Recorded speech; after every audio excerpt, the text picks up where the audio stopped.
Hello, everyone, and welcome to the Brewster Block.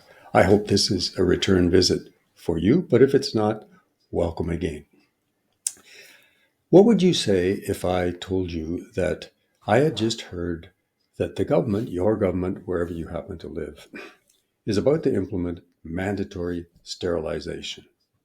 You know, sterilization, either sex. I don't think you'd be very happy about it. And maybe now I've got your attention because that's really what today's topic is about population, or more specifically, overpopulation. Because fairly recently, I came across an article, actually a website by Sir David Attenborough, famous British scientist and producer, does a lot of great work with space and other scientific topics. This one happened to be population. And fairly early on in my research in that particular website was a graph that showed the population of the Earth from way back in 1050 all the way up to 2022. And for the majority of that long time span, population grew at a reasonably low rate. Even during the early stages of my life, it took it through 1950s, 1960s, but sometime thereafter, it took off like a rocket, an unsustainable rate of growth. So the real problem here is, what can we do about that? First of all, the problem's compounded by another topic, which is probably subject of another series of videos, but that is climate change. There are many deniers, we know that, but there's a lot of evidence to show that the Earth is warming. Big chunks of ice breaking off Antarctica, glaciers melting way off into the horizon, chunks, icebergs coming down from the north. There are islands that have lost so much of their shore they virtually don't exist anymore. We've seen droughts, we've seen horrible fires, we've seen horrible hurricanes and tornadoes and storms. What's causing this? I believe certainly it's climate change. But the point for today's topic is, as all that ice melts, what's going to happen? Of course, the seas and the oceans are going to rise. They're going to claim or reclaim some of our land, livable land that's for us, land that's for animals, all species. And if we don't do something about the population of the Earth, there will be, in decades, no livable land for the majority of the population. So think about that for a moment. Land is shrinking. Livable land is shrinking. All right. Some people say, oh, yes, but we're working on solutions for that.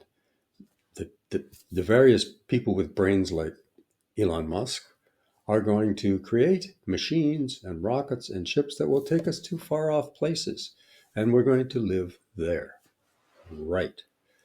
If you believe that, well, good luck. Do you think you're going to be one of those chosen few?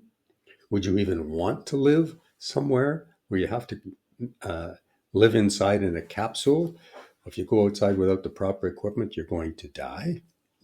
I certainly wouldn't want to, but I know if that were to happen today, it's going to be only some very, very, very rich and wealthy people who get to do that.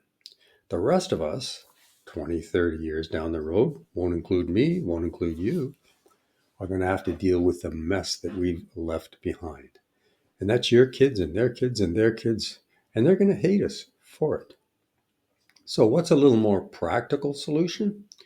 Well, I opened the topic with the practical solution. It may not be desirable, but somehow we're going to have to limit the number of children that people can have. China has experimented with this. I'm not sure why it didn't work. Apparently, it wasn't as successful as they hoped, but at least they were willing to try. Are we going to say, various governments, okay, you can have 2 kids, that's it? North America, I think the average has already fallen below 2, but in other areas, especially countries like China, India, especially if the driving factor is religion, where they encourage people to have as many people because it's their duty, or as many children as they can. That's not sustainable. There's going to be a clash, an inevitable clash. So I'd be interested in knowing what you think. If you haven't thought about it, maybe this will get you to think about it, but we've got to come up with some way of sustaining this earth for our people 20, 30, 40 years down the road. I can hear most people right now going, oh, yeah, but I won't be here. That's not my problem. That's the way most people have thought about the earth's biggest problems, and our leaders.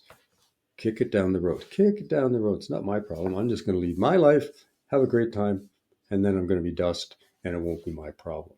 Well, that's a very selfish attitude. I don't have the solutions. My brain isn't big enough. But if some of you out there can come up with something that you think is viable, or if you agree with the forced sterilization, or if you really think that traveling elsewhere is the solution, let's hear it. The only problem with that, I would say, is there are an awful lot of skeptics about UFOs and people visiting Earth, that it's never happened. Nobody's seen it. They haven't come up and introduced themselves, kind of thing. It's just beyond most people's imagination. Well, if that's the case, then it's kind of silly to think we're going to do it ourselves and just travel, to another planetary body somewhere and set up shop and start another civilization. That's not a practical solution. So there you go, folks.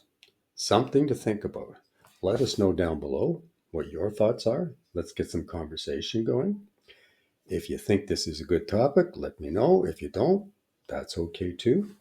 But whatever you do, please comment. It really helps us. Give us a like, subscribe, and thanks for watching.